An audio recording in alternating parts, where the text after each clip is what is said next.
Kenapa awak kapal tidak keluar dari tenggelamnya kapal selam? Berikut penjelasannya, simak sampai selesai agar tidak salah paham.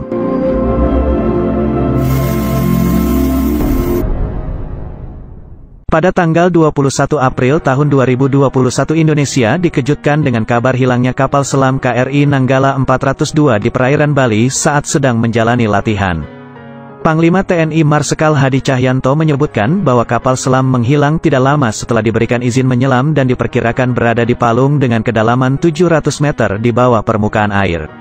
KRI Nanggala yang hilang membawa 53 awak kapal dengan cadangan oksigen yang hanya bisa bertahan selama 72 jam.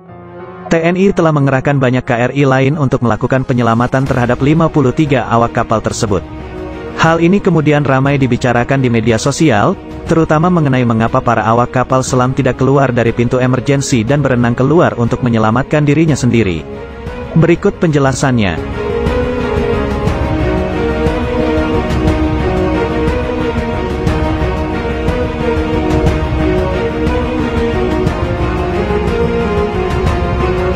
Hal pertama yang harus diketahui adalah kapal selam tidak memiliki pintu emergensi yang bisa dibuka dengan leluasa.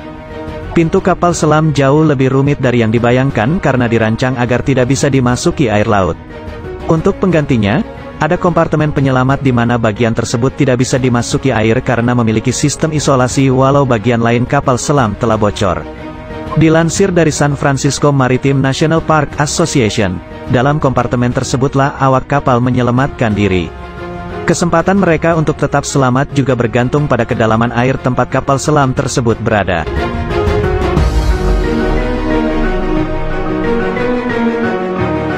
Jika KRI Nanggala 402 hilang di kedalaman 700 meter, apakah yang terjadi jika kru nekat keluar dari kapal?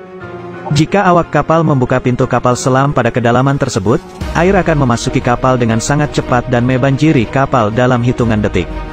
Dalam kedalaman rendah, awak kapal mungkin masih bisa menahan tekanan air yang masuk dan mencoba berenang keluar. Namun di kedalaman 700 meter, kondisi air tidak seperti yang dirasakan di kolam renang. Dilansir dari Smith Ocean Institute, tekanan hidrostatis air meningkat sebanyak 1 atmosfer setiap kedalaman 10 meter. Jika tekanan di udara adalah 1 atmosfer, maka tekanan di kedalaman 700 meter adalah 70 atmosfer. Sementara manusia hanya bisa bertahan pada tekanan sekitar 3 hingga 4 atmosfer.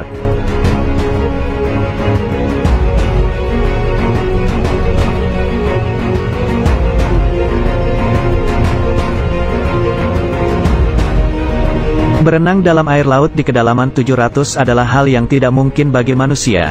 Rasanya mungkin akan sama seperti diinjak 100 ekor gajah di kepala.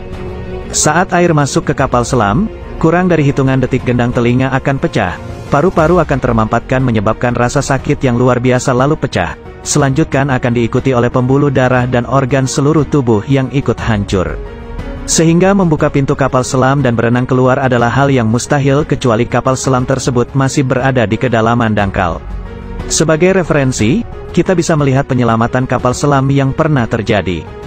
Misalnya kapal selam mini Priz As-28 Rusia yang tenggelam di Samudra Pasifik pada tanggal 7 Agustus tahun 2005 karena terjerat kabel.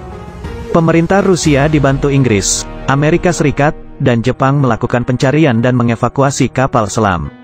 Setelah posisi kapal dan penyebabnya terjebak ditemukan, tim penyelamat mulai memotong kabel yang menjeratnya.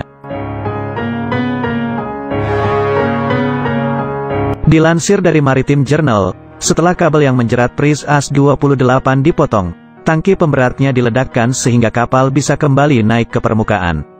Sehingga semua awak kru Priz As-28 bisa selamat setelah 3 hari lebih terjebak dalam kapal tersebut. Dari hal tersebut kita dapat menyimpulkan bahwa penyelamatan eksternal, bantuan tim penyelamat, adalah jalan keluar paling baik untuk menyelamatkan awak kapal KRI Nanggala 402 yang hilang. Namun waktu adalah musuh dalam penyelamatan kapal selam.